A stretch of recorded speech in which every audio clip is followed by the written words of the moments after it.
Oi, gente! Tudo bem com vocês? Hoje vamos falar sobre Palavras nas Paredes do Banheiro, drama romântico que chega agora na Netflix no finalzinho de junho. Originalmente lançado em agosto de 2020 nos cinemas estadunidenses, o longa foi muito prejudicado por ter sido uma das primeiras produções a estrear durante a pandemia na volta dos cinemas. Tanto que, apesar da boa recepção da crítica e do público, ele passou bem despercebido, sem fazer grande barulho. A distribuição internacional ficou a cargo do Prime Video e, curiosamente, quando ele entrou no catálogo, eu até tentei assistir ele, mas pensei que seria apenas mais um drama romântico teen, e como eu tava vendo muita coisa bem parecida naquela época, eu acabei desistindo dele. Porém, agora que ele chegou na Netflix, eu decidi dar uma segunda chance pra ele e assistir até o final. E digo pra vocês, amados, que filme bom! Sério, de verdade. Pensa num filme muito bom, é esse. Se você ainda não conhece essa história ou tá na dúvida se dá ou não uma chance para ela, porque acha que pode ser uma grande história água com açúcar, te digo, assista sem medo. Palavras nas Paredes do Banheiro é um filme sensível, tocante e traz uma trama complexa, só que da forma mais fácil possível de ser assistida. Chorei horrores com esse filme e eu realmente acho que ele me tocou de alguma forma, sabe? Porque eu comecei a pensar em pautas que antes eu nunca tinha refletido. Então, se você quer entender por que esse filme é tão bom, já sabe, segue comigo até o final do vídeo e aqui vai ser apenas uma análise sem spoilers, beleza? E claro, não esquece o like agora no comecinho e se inscreve no canal se você gosta desse tipo de conteúdo. Em Palavras nas Paredes do Banheiro conhecemos o Adam. Ele é um adolescente que tá no último ano do ensino médio e tem que lidar com um diagnóstico inesperado em sua vida, mas que explica muitas das coisas que ele vive e sente. Ele sofre de uma doença mental, mais especificamente de esquizofrenia, e ele descobre isso do jeito mais trágico possível, e o que resulta também na expulsão dele do colégio. Desde muito cedo, ele sempre teve algumas dificuldades de concentração para ler e também escutava vozes, mas com o tempo essas vozes passaram a ganhar rostos, e ele também começou a enxergar algumas das vozes que habitam sua mente. Então agora ele tem que lidar com esse diagnóstico justamente em uma das épocas mais estressantes, né? Na adolescência. Uma fase que naturalmente já não é muito fácil. E ao mesmo tempo, ele tem que viver testando diferentes medicamentos, na expectativa que algum deles controle os sintomas dessa doença. Lembrando que para a esquizofrenia não existe cura. Com isso, ele vai para uma escola católica e lá ele precisa se esforçar. Afinal, é a última chance que ele tem para conseguir se formar e, quem sabe, ingressar numa faculdade de culinária, que é o grande sonho dele. E nessa escola, rapidamente ele faz amizade com uma guria chamada Maia. Ela é uma nerd e que sempre tá tentando fazer um biquinho ali, outro aqui. Ele cria bastante confiança nela,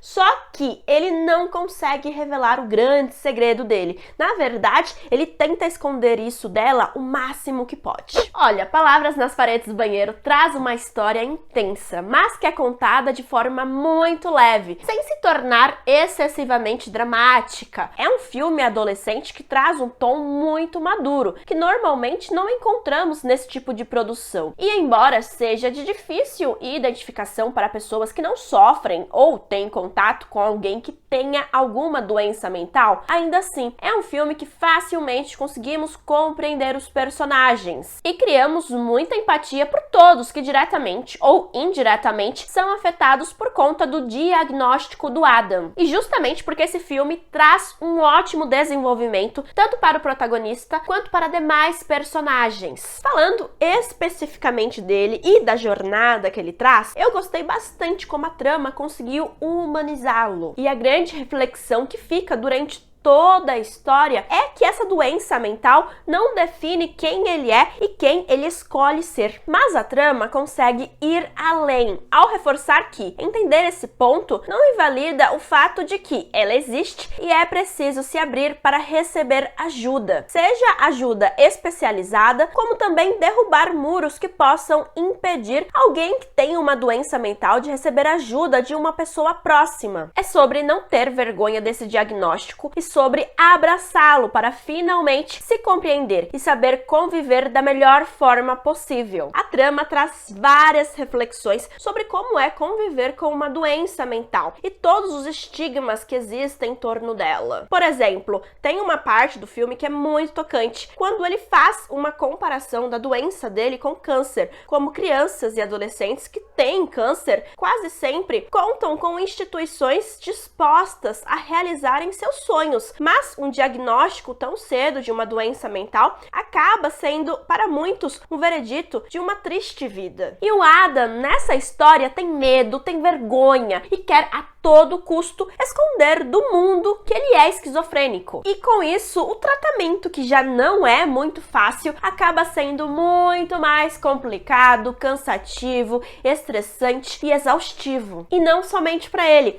para a mãe dele também, e muito, viu? Afinal, ela é a principal pessoa que tá ao lado dele nessa batalha. E aqui a história traz uma ótima reflexão, que é muito dura de ser assistida, mas ao mesmo tempo muito bonita, muito tocante, que é o fato de toda mãe sofrer duas vezes sempre que um filho tá doente ou tem uma doença. Primeiro, que ela sofre pelo filho, e segundo, que ela sofre pela situação que está vivendo por conta dessa batalha que o filho está enfrentando. Ela vira noites e noites procurando respostas, ela acompanha ele para lá e para cá, atrás de tratamentos, tem que se manter sempre otimista pelo filho e em certo ponto ela deixa de existir apenas para viver em torno desse diagnóstico. E é realmente muito tocante o modo como ela se esforça para fazer o possível e o impossível pelo filho, numa situação que não está ao alcance dela. E paralelo a isso, tem outro personagem que está situado na vida do Adam, que também ganha destaque, não tanto quanto ela,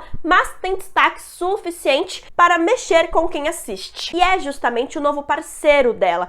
E o Adam tem muita dificuldade de aceitar esse homem na vida dele. E eu te garanto, apesar desse personagem não ganhar tanto desenvolvimento assim, ele vai te intrigar. Porque é muito difícil desvendar as reais intenções dele. É difícil saber quem ele realmente é. Se aquilo que a gente assiste é quem ele é de fato, ou se tudo aquilo que assistimos é, na verdade, uma interpretação do Adam. Além disso, claro, também temos o romance que existe entre o Adam e a Maya. E, gente, ó, é uma graça esse romancinho. Há um ar de inocência, aquela insegurança, né, na juventude, quando a gente se apaixona pela primeira vez. Enfim, é um romance que surge de uma forma muito bonita. Muito embora o foco da trama não seja unicamente ele. Acaba que o romance é apenas uma das muitas camadas dessa história. Tenho que destacar que esse filme, apesar de trazer muita coisa, todas as pontas são bem encerradas aqui, tá bom? Ele tem começo, meio e fim. Já o desfecho não é um felizes para sempre, mas é algo que aquece o coração, parece um abraço bem quentinho, bem reconfortante, e eu tenho certeza que você vai terminar essa história com um sorriso de canto a canto. E se tem algo que realmente me surpreendeu bastante nessa produção, é a atuação do protagonista, do Charlie Plummer, porque aqui o trabalho dele tá hipnotizante. E se eu tô reconhecendo isso nesse vídeo aqui, é porque ele realmente me impressionou, viu? Porque toda vez que eu vejo algum trabalho desse sujeito, ele sempre tá com a mesma atuação depressiva. Ele é aquele tipo de ator que eu gosto de definir como tão expressivo como uma porta. Mas aqui eu tenho que reconhecer, ele tá muito bem, paguei com a língua, até fiquei meio assim se iria realmente assistir ou não o filme por conta dele, mas ele me surpreendeu. E por fim, mas não menos importante, eu tenho que destacar que o visual da produção também tá muito bacana. E aqui eu me refiro mais especificamente ao modo como ela se esforça para retratar a mente de uma pessoa que sofre de esquizofrenia. Ai, aliás, o título do filme parece não fazer muito sentido, tá bom? Mas eu te garanto, ele faz sentido sim, viu? E bem, se você já assistiu o filme, sabe, exatamente do que eu tô falando. Inclusive, compartilha aqui nos comentários o que você achou dessa produção. E se você ainda não assistiu, vai lá, assista ao filme e depois volta aqui e deixa a sua opinião. E eu te agradeço por ter assistido o vídeo até agora. Não esquece o like, se inscreve no canal e a gente se vê em outra oportunidade. Beijinhos e tchau, tchau!